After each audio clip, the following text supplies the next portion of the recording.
One local county standing as the rest of the region has been sliding backwards, but that distinction may not last long.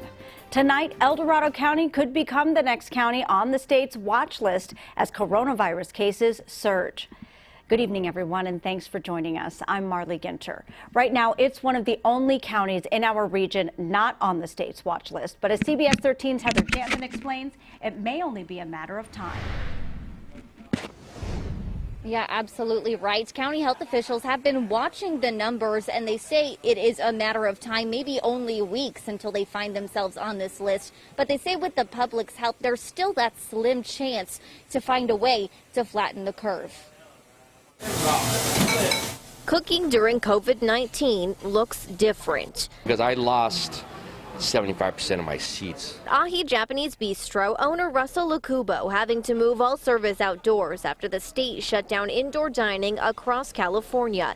But more businesses in Dorado County, like gyms and salons, could be next, forced to adapt like Russell already has. These are challenging times, but we have to do what we can do to survive. Dr. Nancy Williams, the county's top health official, says it's likely a matter of weeks until the county finds itself on the state's radar. Following the data herself, she says it seems inevitable, especially as more people begin to feel at ease during the pandemic. It's just been really easy for people to be a little bit lax on the feeling the need to wear face coverings and do the distancing and that sort of thing. That tidbit is one reason Rancho Cordova couple Jimmy and Shirley Brooks like coming to El Dorado Hills.